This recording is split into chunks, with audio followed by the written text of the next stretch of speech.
Warning, some material may be inappropriate for younger viewers.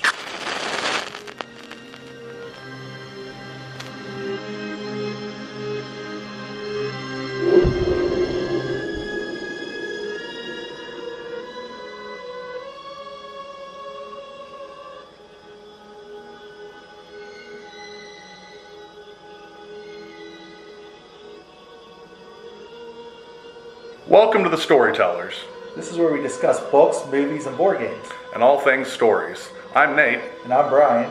and sometimes it's better.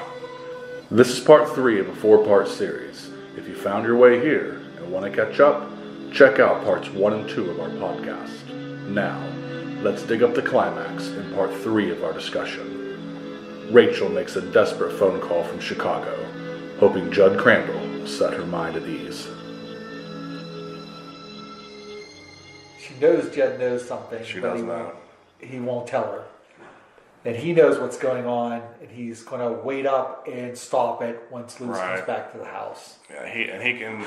The best Judd can do is he convinces her that, well, two things. Number one, he says you need to find a hotel and Yes. sleep it off, and then come back in the morning and either basically tells her it's either gonna be bad or it ain't. Yeah. It's like, I'm going to try to take care I'm of gonna it. try to. He's like, I think I can take care of it. That's Yeah. what he tells her. He's like, do me a favor, get a hotel, and then when you get here, come directly to my house. Yeah. Don't go home. Yeah. And then he's going to stay on the porch all night and watch for Lewis. Yeah. Well, Lewis is already on his way to the cemetery Yeah. by the time this is happening. Yeah. So Lewis gets a hotel room. I don't know why. I think that he has some interior monologue about how like he's hoping that he'll run into somebody People will stop him. and he won't have a story to tell and he'll be able to talk himself out of it or get caught. Basically, I think he wants to get caught. Yeah. He does see somebody he knows at the restaurant and the hotel, and he sees them, but they don't see him, so they never interact. He makes it very difficult for himself, too. Right? He's climbing over the fences. He's dropping his flashlight. It's almost like subconsciously he doesn't want to be able to do it. Right. But he ends up able to anyways. He thinks he loses his keys. They're in the ignition. Yeah, well, he has things in his path, right? So, like, he goes there, and, like, this time the gate's locked. Yep. It was unlocked the previous night. So he has to climb a tree and almost break his leg getting into the fence. Yep. And then, in the book, like, it's really a long process to dig Yes. this body up. Yes, it is. He has to climb over the fence, and he busts his knee on a tombstone. He falls down on the other side. Yeah. And like he had already thrown his tools in at a different part of the cemetery because he thought the gate was going to be open. He has to go back to get the tools and then Yeah. break open the concrete like lid part that's on top, or like pull it off, and then like that almost falls on him, and he digs the coffin up eventually and like opens it, and then realizes that the gauge has no head. Yeah. And then you realize it's just a trick of the light, and there's mud, or there's a moss growing on his face because it had been raining, and he bought this cheap vault. Yeah. Which, coming back to the vault, let's just fast forward to this part. Lewis's uncle was an undertaker, and Judd knew that, and Judd knows that Lewis picked this cheap vault, and that's how he knows that maybe he wasn't planning on doing it, but he put the things were lined up where he could, because there's another vault that he could have got that would have been waterproof, or basically you couldn't get into it. So that's what tips Judd off, plus Rachel's call. Yeah. So yeah, he has a hell of a time getting the body out. He rolls it up in a tarp. Can't fit it in the car, so he has to put it in the front seat. Right. He thinks he put it in backwards at first. So he actually has to feel on that his face is facing forward. Yeah, because he feels bad about him he thinks it'd be wrong if he was facing backwards. Yeah, like his legs are bent the wrong way. Right, and so I don't think he ever knows that he got it right for sure. Oh, he did. He felt his face. Did he? Okay. So you could feel his nose. That's what he said. And then he loses his keys. His keys are in the ignition. His keys were in the... So he's like making all these mistakes. Yeah. People are... There's a dog barking across the street. There's two neighbors fighting. Shut that dog up, blah, blah, blah. And lights are coming on. And, like, he just, like, wants to get caught, I think. Yeah. But unfortunately, he doesn't. And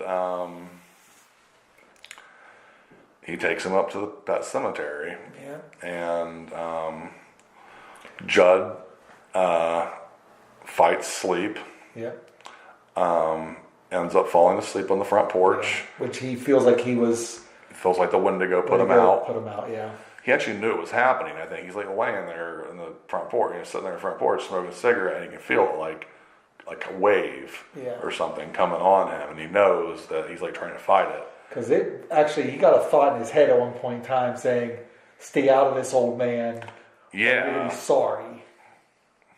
And he didn't stay out of it. Yeah, I think it actually says something that he has a thought about something about fuck with me and I'll fuck with you or something like that. That's what gauges that. Right, but those two things are tied together. It's telling him stay out of it.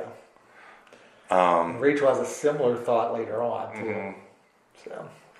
So Judd falls asleep, and he's out of the story for a while. Yeah. Rachel's on her way home. She has various things happen to her. She's fallen asleep at the wheel. She almost wrecks the car and goes off the road and hits a guardrail. Yeah. She ends up parking at a gas station and getting somewhere past Salem's Lot. The cable comes off the battery. Yeah, I remember her saying she sees a sign for Salem's Lot and thinks about how who would want to live at a place like that. Like, all these horrible thoughts are coming to her, and she's getting in her own head, and now the car won't start. Yeah. So I want to go back to something about the circular storytelling. Yeah. About how there's this whole part in here, in this third part, Oz the Great and Terrible, about how tricks the reader. He's like, but none of that happened with the death. He's like, oh yeah, he actually goes back and thinks about what would have happened if there wasn't a death. Not even what would happen. It's telling you this is what happened. Yeah. That other stuff was just that never happened. It was a bad dream or whatever. He talks about trips to Disney World, about how Gage grows up and ends up Olympic athlete. Yeah, he's a swimmer in high school, wants to marry this Catholic girl, converts to Catholicism, wins the gold medal, and it's like pages and pages of basically chronicling this life that'll never be or never was. And he sees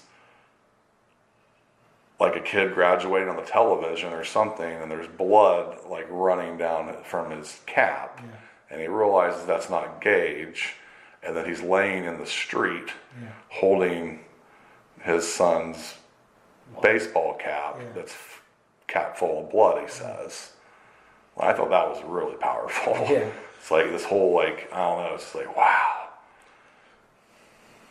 You knew it couldn't have been that wasn't. Well, yeah, it's almost like. But it goes on for so long. It does. It's pages and pages and pages of all this stuff that coulda, shoulda, woulda happened.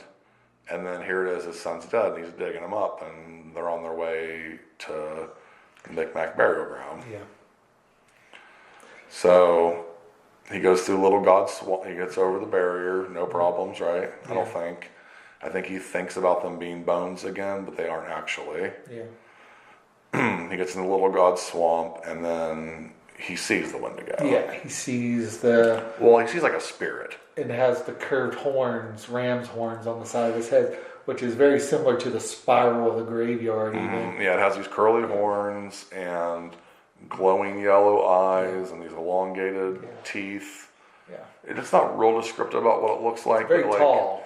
But it's also it's the mist. Yeah. It's coming out of the mist of this swamp. Yeah. And then that's a vision, kind of, because it goes away. Yeah. But then there's actually something physical. Yeah. Knocking over trees and growling and move, and it's not alone, moving through the woods just out of sight. Yeah. And the spiral also is done at Cage's graveside when he did that dry run. He drew with his finger. Right. So it's all linked together. Did he do that in the book too, or just? Yes. Okay. So yeah, I don't want to understate the Wendigo, but like it is kind of like it's not as overt as something like Pennywise. No, it doesn't come out and grab you. Right, but it is explained that like it is explained that it's both a spirit and a physical thing. Yeah. So he climbs the steps to the burial ground, and I guess there's all these things called cairns that are like pyramids of stone that are stacked up, and they're all knocked over. Yeah. For everything to burst out of the ground. Yeah, he's like it's like he thinks like every bad thing that was ever buried here is like come back. Yeah. Because Judd had told him that like he fears that its power ebbs and flows, and that its time's coming around again. Yeah. And so the Wendigo basically has escaped now. Yeah. Of course, it's not going to stop him because he's doing its bidding. He's doing what it wants. Yeah. It's one essentially. I don't know if there's anything really to talk about him burying his son up there. He does. Because he does, and then he finds himself back at the barrier again. Like, he doesn't know how he got there. There's another time gap. Yeah, so he's like, I'm here again. And he thought about, I could just sleep here. And then he's like, wait, no. Yeah, it's a bad idea. I don't want, because he felt the Wendigo would come around and touch him. Right. And that would be bad. So he went back. Well, yeah, because his purpose has been served. Yeah. So, once again, there's no Wendigo in the movie, but there are trees falling over, and there's definitely a sense of a spirit presence or something. Yeah. And there's this weird effect where face comes like out of the water or out of the whatever, and it's Pascal's voice, but Judd's face. Yeah. It's bizarre. I don't know why it's there. It's like something out of The Abyss. Yeah, I mean, I guess it's just, we need something scary here. So, because that's the Wendigo in this movie. They had to have something, I guess, to make feel that beat. I don't know. I always thought it was bizarre. Even before I read this, I thought it was bizarre. But, so yeah, basically, he loses time in the woods like he lost time before. There's like a gap there. And he wakes up in bed. Right. Well, when he gets to the other side of the barrier, he senses something on the bad side moving over there. And at first he thinks it's Gage, but then he's like, no, it's not. And actually, it is Gage. I think. Do you think that? I think it is, because by the time he gets home, it's not too long after that Gage starts all his fun. I guess. Right. So we're in the climax now, basically. Yeah. Lewis leaves the story. Yeah. Judd wakes up. Yeah. He wakes up because he hears the screen door of his house. Yeah. He says he knows he grew up in this house. Yeah. So he's lived in this house his entire life. So he knows every bump and creak and whatever. Yeah. And just like Lewis with the cat, he knows immediately, before he even sees Gage, what it's going to be, right? He also sees little muddy footprints. Right, there's little muddy footprints, but he knows what's happened. And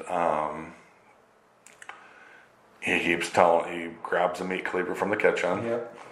And he's telling himself, no matter what happens, that's not that little boy, and you're going to have to put a stop to this. Yeah. So,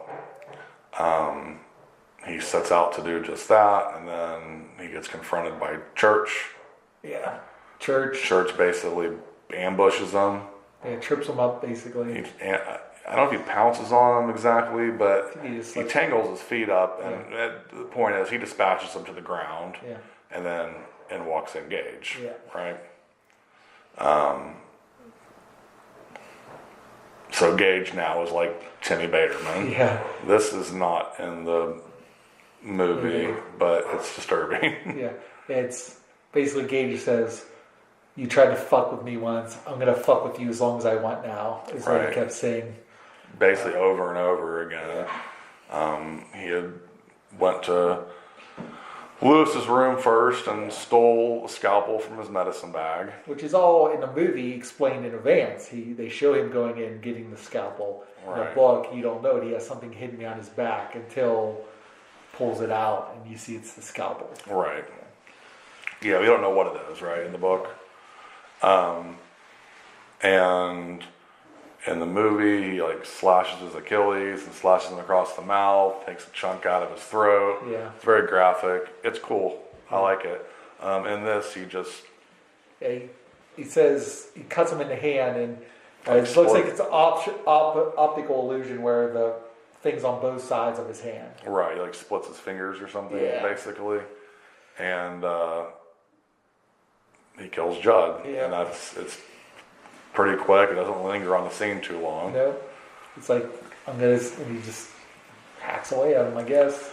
Yeah, that's it. And then Rachel shows up. Yeah, which he's been delayed multiple times. Has been delayed multiple times, and a nice guy, trucker guy at the gas station gets the car going. Yeah. They find out it was something mundane. The terminal on the battery had popped off or whatever.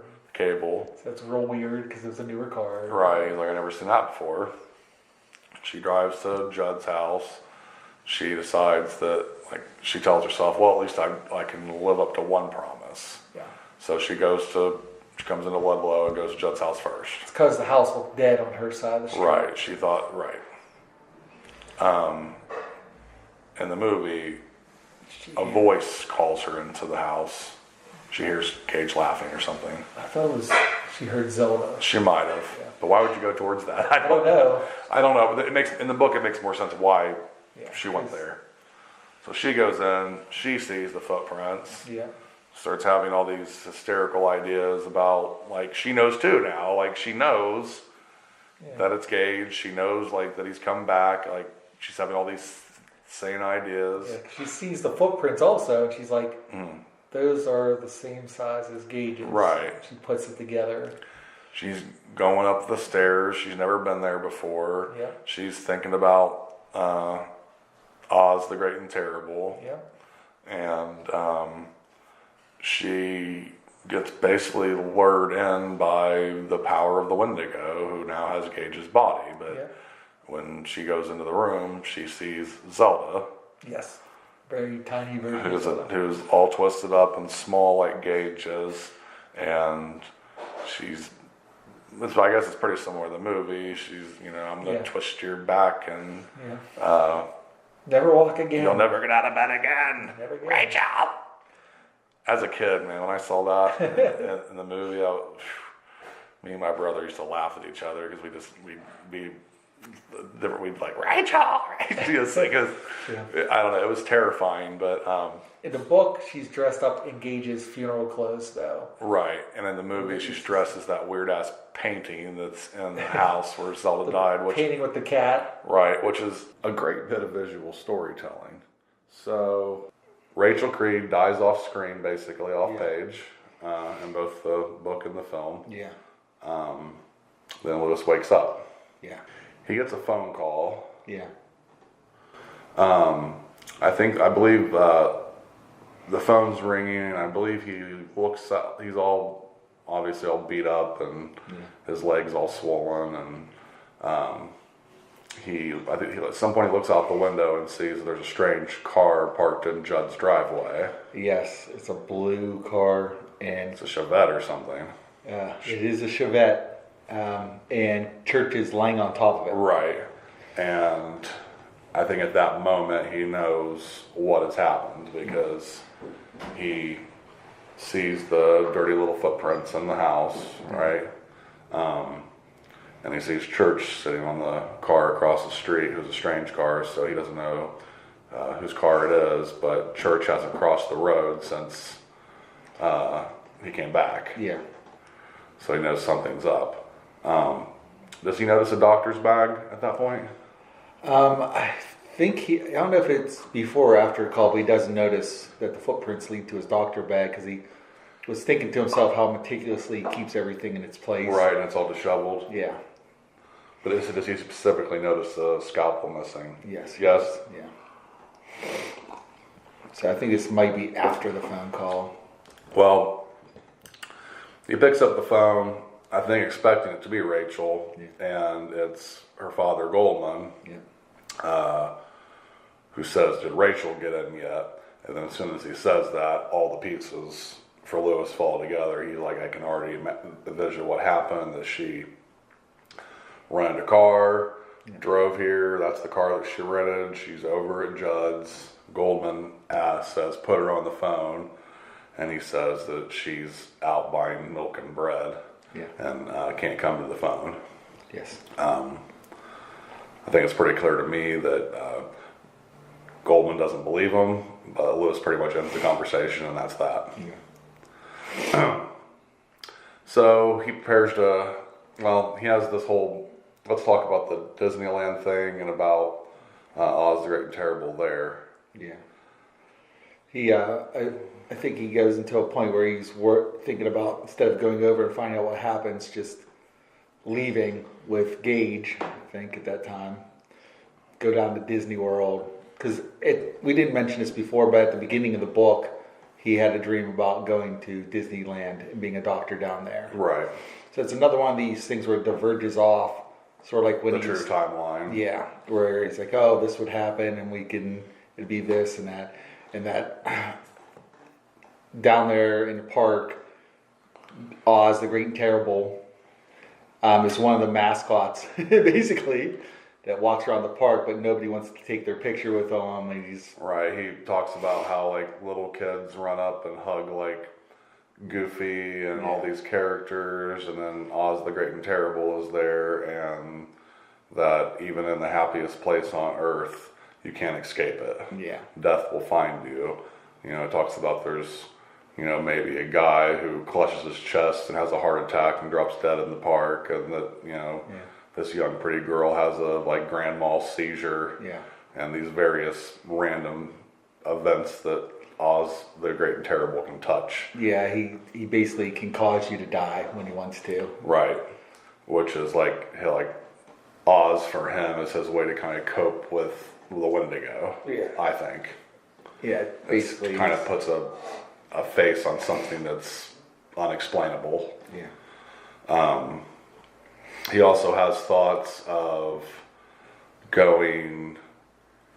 just getting in the car and leaving the whole mess behind and going up to Chicago and kidnapping Ellie and just fleeing.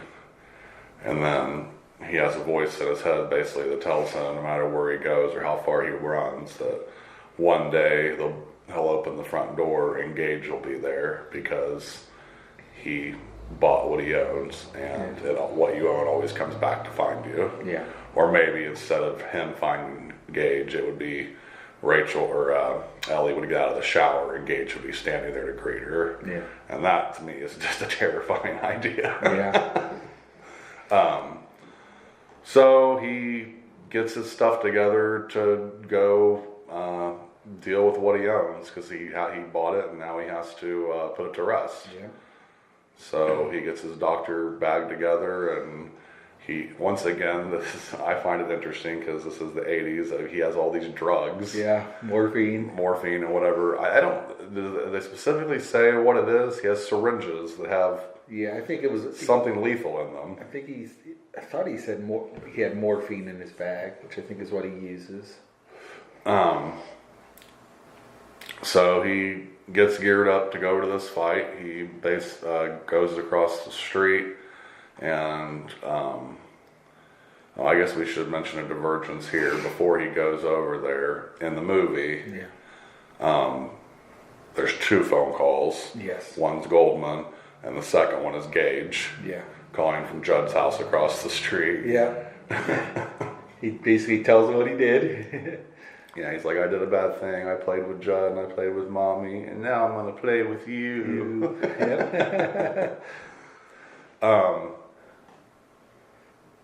In the movie, I think that's Lewis's like breaking point. Yeah. In the book, I think he broke like a while before this. Yeah. He's been slowly going insane ever since. Well, basically since he found out about Oz the Great and Terrible. Ever since Gage died. Yeah. So he goes across the street. That doesn't happen in the book. He goes across the street on his own accord because he's already put we keep talking about how he has these thoughts that either come true or already happen to be true. Like he knows what he's going to find over there already. Yeah. He knows that Rachel and Judd are dead. So he puts out a can of cat food and then injects the cat. Yes. In the movie, it's steak. It's steak. He mentions it's Thanksgiving for cats because that was the day that he originally had died on. Yep. Which I think that's a place where I like the movie better. Yeah. I like that line, it's Thanksgiving Day for cats. It brings it full circle. Yeah. And I also like the fact that he gave him steak because it shows to me that like Lewis is never going to enjoy that steak. There's no going back. He doesn't care anymore. Exactly. You know, I think there's something there. And also in the film when he kills the cat, like, I don't know, it's just like its eyes like bulging out and like, I don't know at what point it went from a real cat to a stuffed cat or whatever. You can't really tell. Yeah. It's well done. The cat, once again, the effects in the movie are good. The cat looks dead. You know, he's screaming at the top of his lungs, "Stay dead, stay dead." Yep. You know, and it lets out that horrible, caterwaul and then dies. Exactly. So you want to tell us what happens when he goes in the house? Well, he goes into the house. He walks into the kitchen. That's where he finds Judd's body. Obviously, he's brutally killed. Multiple stabs. He then sees footprints. I think he sees the footprints going upstairs also. Right. At that point in time. And he goes upstairs and he sees, I think Rachel's in the hallway. Not even in a bedroom. Yeah, I don't think she made it that far. No. In the movie, Judd and Rachel are both killed upstairs. Yeah, in the bedroom. And also when he comes in, the house is like all like moldering and falling apart, and it's like some vision that Gage has put into his head, which is not in the book, but I think that was the filmmaker's way of like personifying what's going on in Lewis's head. Yeah. He knows that everything here is rotten and bad, and that like there's really, at this point, there is no good outcome. Yeah. The best that he can do is stop it where it is. Yeah. So he sees Rachel leaning up against the wall, and as he gets closer, he realizes how bad what condition she's in. Like she knew she was dead, but it didn't realize how bad it was. Right. And he just loses it and starts screaming at the top of his lungs over how bad it is. So, right. Then I'm trying to remember this part. I remember him mentioning something about how, like, ignorant or stupid the blood was splattered on the wall. Like he can't, like, his mind really has broken at this point. Like, he just can't, like, absorb all this information. Yeah. Then Gage sneaks up on him, right? Yeah. So, in the film, he discovers Judd's body and then backs into the hall. Yeah. And then from the ceiling, a noose drops down with Rachel's body on it, and that's the jump scare. And then Cage dives bombs him like a torpedo, which is effective. It works as a good scare. I think it's a legit. It's not a fake out. It's a legitimate. He's here to kill you now. Yeah. The more and more I watched it, the more and more you can tell it's like somebody like chucking a doll down the thing. Right, but I think it still works fine. It's scary. It does make me laugh a little bit about so what Gage was 2 years old. So he probably weighs like maybe 30 or 40 pounds, and somehow he drugged this full-grown woman up into the attic. Yeah. Well, church helped him. So. Oh yeah, it could be. It was the Wendigo. Yeah. What I like about that scene in the film, though, is that I don't know if you noticed, but there's like there's a ladder that goes up to the attic, and that ladder, Rachel passes under in her vision of Zelda when she was a child. So it's like, it's not even like it's the same set. Yeah. so there's like a link there, which that's not in the book, but I think that was a great way to tie those two ideas together. Yeah. Because when Lewis gets there, that stair ladder or whatever it is smashed. Yeah. So there's no way you can get up there. So and I don't think Lewis has been on the second floor of the house ever. Yeah. He was really never probably past the kitchen. Yeah, I think mostly stayed on the first floor. Yeah, they hung out on the porch and hung out in the kitchen, and that was probably about it. Okay, so now we're at the climax. Yeah. You want to talk about that? Yeah, I mean, You told me before you thought it was kind of anticlimactic. yeah, anticlimactic, I think, just because in the book, just because it seems like Lewis just pinned him down real quick, was able to hold it so he couldn't get him with the scalpel. It knocked it away, basically. But when he's holding him... well, he does go through 2 syringes. Yeah. One syringe, Gage knocks out of his hand. Yeah. And it flies down the hall and I guess out of sight. But he has a couple of them, I guess. Yeah, he had like 3, I think. He used one in church, and I think he had 2 other ones. Yeah. So, then, I don't know, did he inject him first? Or when he was holding him there, his face was changing? Yeah, they were in a tussle, and I believe it was second, because what happened, they were in a tussle, and then the face starts to change, and it changes into everybody that had died. It changes into Judd, it changes into Rachel, it changes into Victor Pascal, it changes into the Wendigo, and when it changes into the Wendigo, it's actually like this beast with antler, or like the ram horns, right? These nasty, snarling teeth. And then lastly, it changes into Lewis himself. Yeah. And so he's looking at his own face. And then I think that's when he injects him. Yeah. Yeah, you're right. There's not much like in the way of action. Yeah. Like in the movie, it's much more frantic and quick, and a lot of quick cuts because, I mean, obviously he's fighting a doll. Yeah. It's not so obvious in the movie. I think it's cut well. Yeah. I think it's cut well. It doesn't look as ridiculous as it looks sometimes in like some of the Child's Play movies. Like sometimes like it looks completely ridiculous, but I think that with the quick editing that they did, the jump cuts, I think it works well enough. But I think in the book it's more of a psychological battle. Yeah. I think. I don't know if I view it as anticlimactic or not. I don't know. Both things. The movie and the book kind of merged for me. So, but he injects them in both stories, and he just kind of slowly walks and dies. Yeah. Although it's interesting, I noticed something specific that in the book, he injects him, throws him away, pushes him back down the hall, and then he slowly gets up, and then is still coming at him, and then slowly falls down as he's coming at him, and then finally dies. And in the movie, he walks away. The famous line. Yeah, he walks away and goes backwards, and then turns around and says, "No fair, no fair." And then he slumps against the wall, and I don't know how they got I think the kid's name's Miko, to do this. But he has this snarl he gives, damn it, you got me. Yep. But this isn't over yet, and then he dies. Yeah.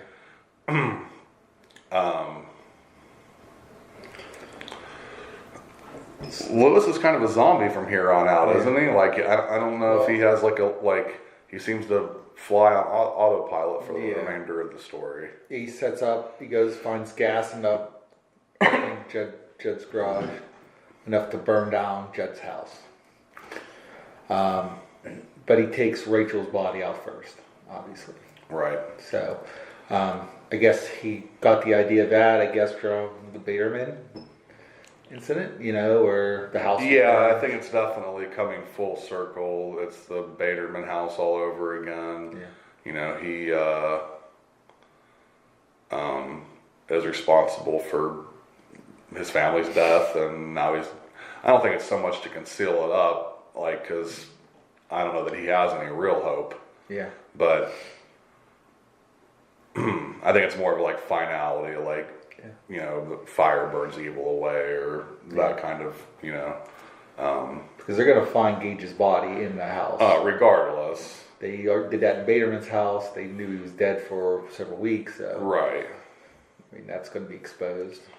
Right, yeah. I don't think that he has any sense of any good outcome. There's no way he's getting out of this. Yeah. I guess maybe there might be like the smallest smidge of hope that Rachel just died. Maybe if he's quick enough, he can bring her back.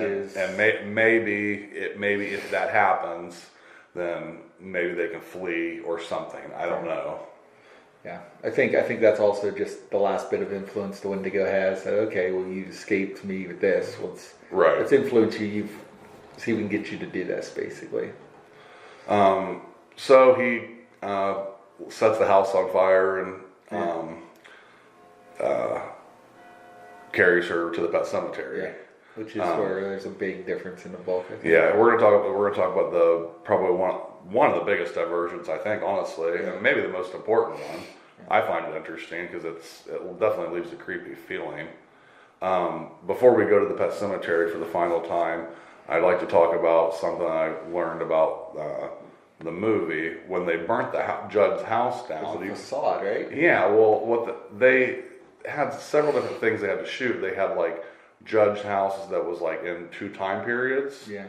Because one was aged and one was not, and they burnt the house down, and then realized that they didn't get all the shots they needed for the other time periods. So then they had to spend all this money and rebuild the set. Yep. Poor planning. Yeah, that was. I think that cost them a lot of money. Yeah. So, which is unfortunate, but I don't know. Maybe a lesser production that really could have hurt it, but they got through that. So back to the book. So he takes Rachel to the Pet Sematary, and at the same time, who's coming down the road? Steve Masterson. He had I guess there was a call made at one point in time from Rachel to the infirmary, which triggers him. That's true. She, I think even before she left Chicago, she called and said, "Do you expect Lewis in?" And he was like kind of befuddled, like, "No, why would I?" In fact, she didn't even talk to Steve Masterson. She's talked to somebody else there. Oh, and that person told Steve Masterson, which is why there was a little bit of delay in his reaction. Oh, okay. So he's coming around the corner because he's worried about his friend. He wants to go see if he's all right. And he kept thinking, I have this feeling that I'm already too late. Mm-hmm. Sort of like when Pascal was brought in. It's too late. Right. And then he goes through his thoughts of, ever since Pascal died, all these terrible things had happened around him also, which was, several family members got arrested.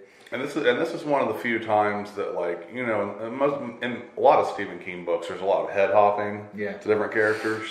This book is 90% on Lewis. Yeah. And then we get in Rachel's head a little bit, and Judd's head a little bit, and then the only other person I think that we have like that interior monologue is with this character, Steve Masterson. Yeah, and it comes right at the end. The last chapter is all him. Yeah. Right? Pretty much.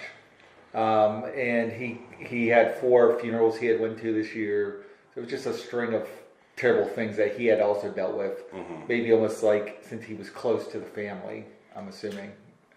But he comes around, he sees the house is on fire. He's driving a motorcycle. Yes, it was his Honda. It was because the weather was nicer, so he could get it out.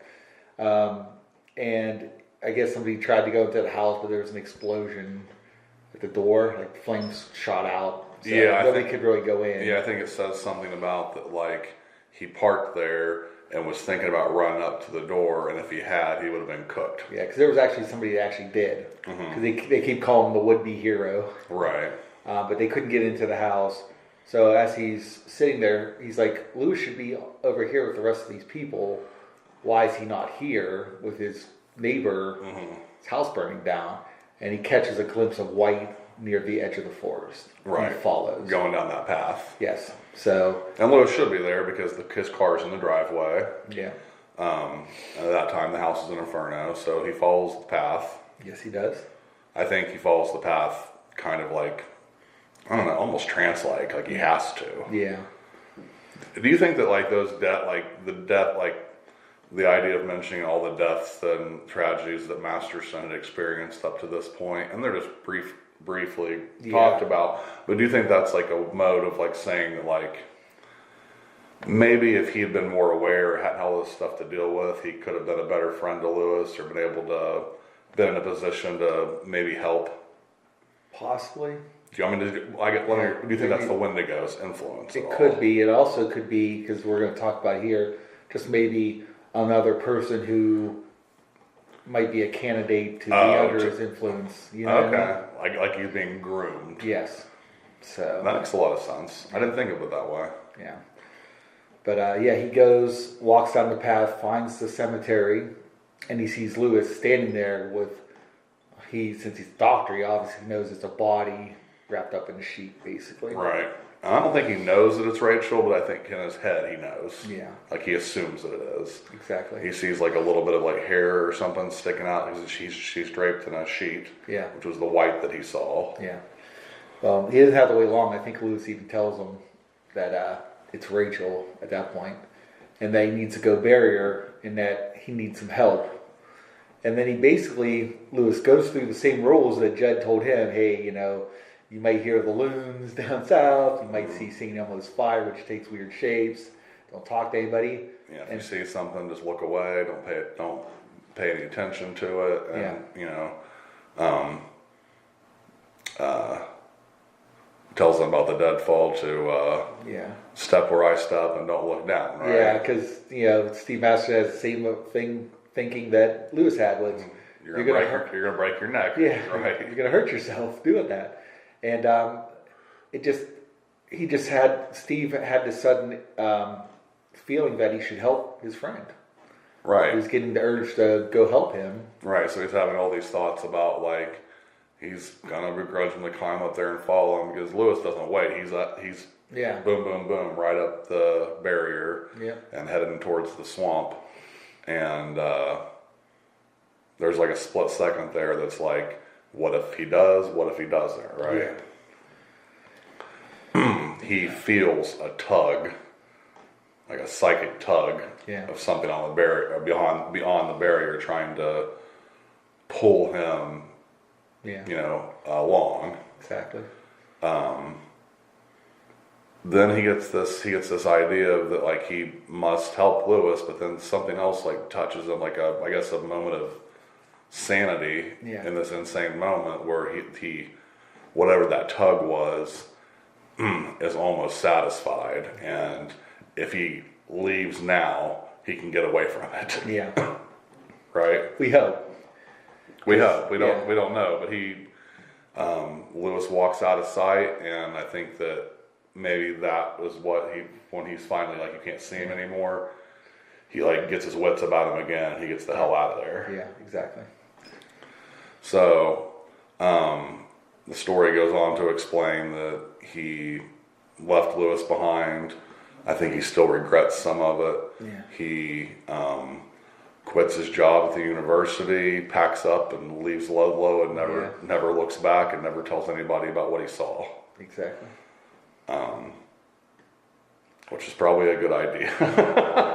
It was the sanest thing he could have done. Yeah. So then in a movie, this whole sequence is very simple.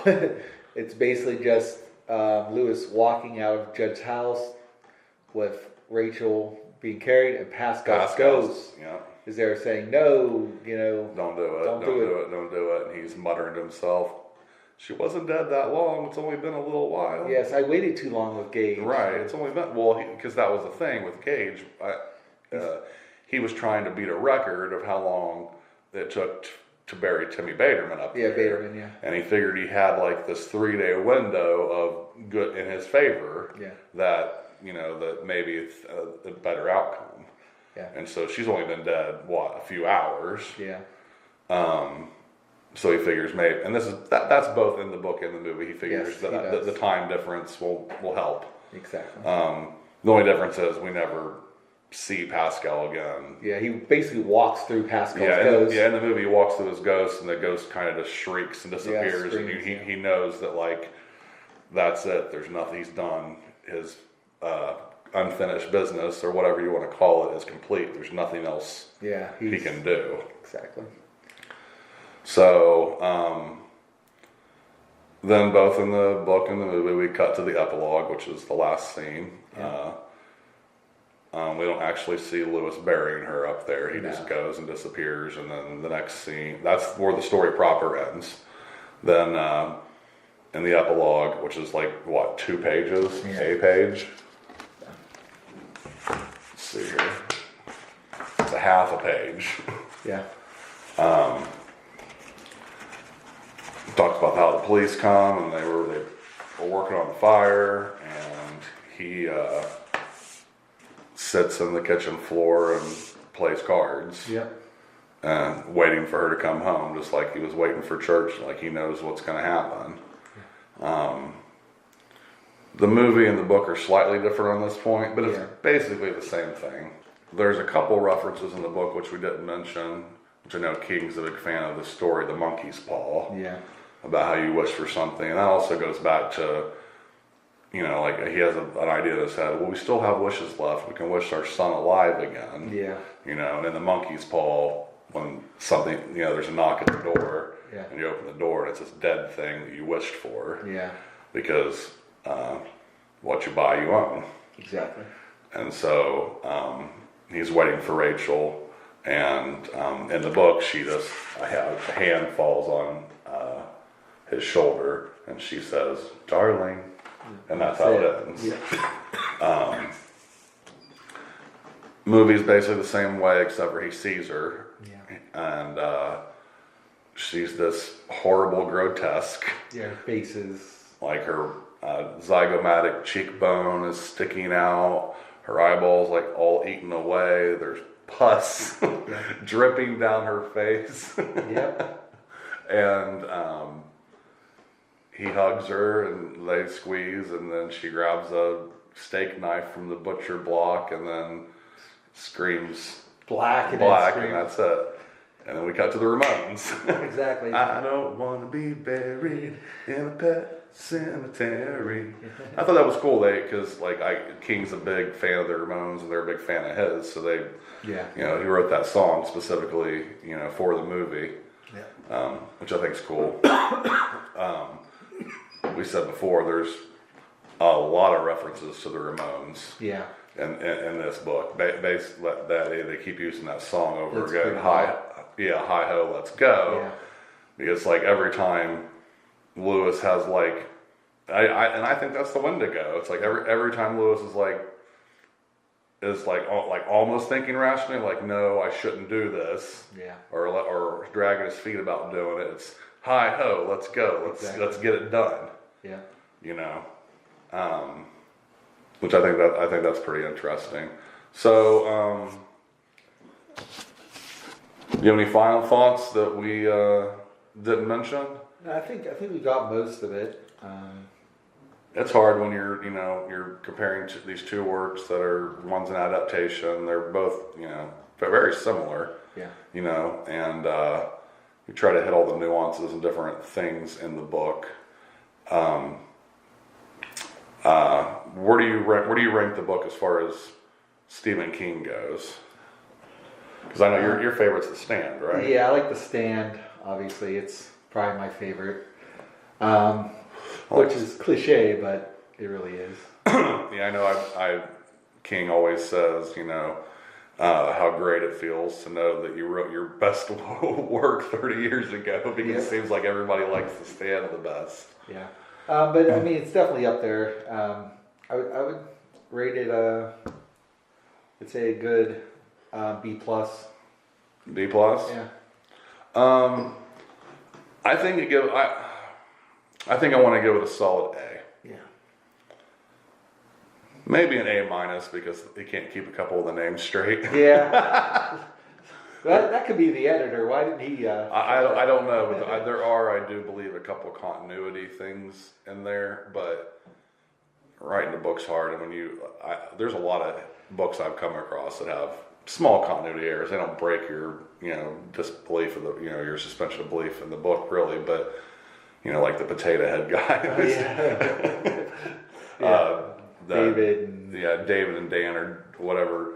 Yeah. Missy Dandridge's weirdo husband that has no character in the book, but he's there for some reason. Same as she has no reason, in my opinion. Yeah.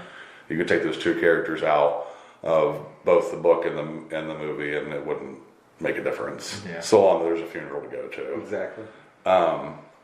What would you rate the movie? I would call it a B. I mean, it's pretty faithful. Like I said, it's just a little bit more in a book. It fleshes things out, so that's why I have to give it a little bit lower score, in my opinion. Yeah, I'm with you on that. I think I can go as high as a B plus. Yeah. Just because I think that of all the movie adaptations I've read, I can't think of one that's much closer than this. Yeah, it's very close. Very close. It's not close enough to say if you've seen the movie, don't bother with the book. But show me a movie that is that way. I haven't seen one yet. Yeah. Maybe there is one. I don't know. But I highly recommend both the effects in the movie.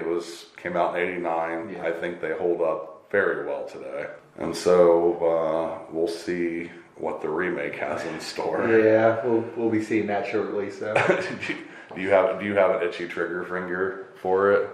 I don't want to because I hate to prejudge, but it's tough. Yeah, I don't want to prejudge it because I'm hearing things about how different it is from the book. So right, I'm trying to stay away from what people are talking about. Yeah. And I'm definitely not going to watch any reviews of it before, because people put out their early reviews or whatever. Yeah. I'm not going to watch any of that, but the trailer doesn't do anything for me. Yeah. When they originally released the trailer for It, that got me excited. Yeah. I was really stoked. This, I'm just like, oh, all right, I'm going to watch it, but I'm not like pre-ordering my ticket. I'm not sold on it. They show too much in the trailers nowadays. Yes, they do. Leave some mystery. Yeah. I will say I like the look of Church in the trailer. He does look super cool. He's not. Doesn't have glowing eyes. He doesn't have glowing eyes, and in the book he didn't have glowing eyes. Right, that's what I'm saying. It looks more natural. Yeah, and he just looks disheveled, like he'd been rolling around in the dirt a little bit. So where in the movie, the original movie, he looked pretty much like a brand new cat. Didn't look dead. Not really, except for when they turn on the demonic eyes. Yeah, and he's all glowing and hissing, which is not the Church in the book, really. No. Church is more of an omen than a straight up threat. Yeah, it's like this is what's going to be coming, but much worse. Right. So. Well, I guess I'll look forward to seeing the new one. We're gonna